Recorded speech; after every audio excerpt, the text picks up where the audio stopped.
Hello mga kabitmaster. Ito po yung gagawin nating tryo mga kabitmaster. Ito rin mga kabitmaster, ang mga snare po. Ang mga snare yan na hindi na siya nagagamit. So, gawin natin tryo yan. Tapos itong kulang na harness na wala na kasi yung harness ito. Tsaka yung brackets. Ito na po yung gawa ko mga kabitmaster. May gagawin pa tayong lagyan natin ng harness din itong GTX drums para hindi hirap yung nagadala niyan. At ito yung Fernando mga kabitmaster.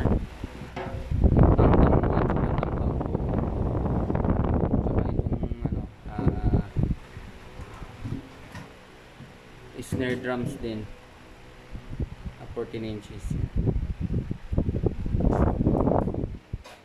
Kaya yan ang project natin mga kabitmaster. Gagawin natin sa sunod na araw yung aluminum lang yung kulang natin dyan. At saka dalawang harness. Bali apat ito mga kabitmaster.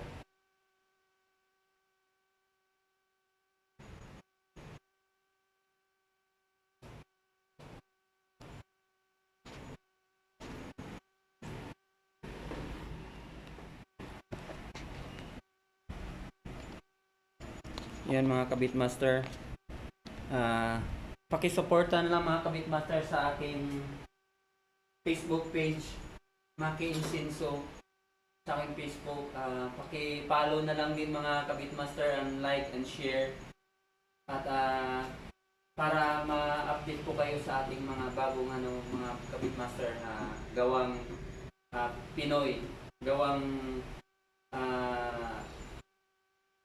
galing sa mga sirang drums.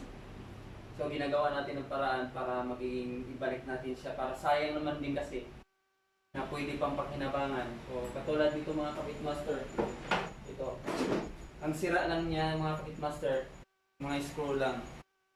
So okay pa naman yung plywood, so pwede pa natin mapakinabangan mga kabitmaster. Yan. Ito naman kabitmaster, waiting na rin to sa ating project. Kung kailangan natin to, kung sayang yung pera, binili na magkano yan. So, kailangan natin i-restore ulit.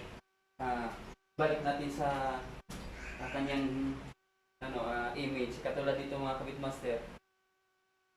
So, ito ayusin na natin to. Salamat mga kabitmaster. Paki-share and like lang mga kabitmaster, at saka follow. Don't forget for follow. Salamat mga kabitmaster.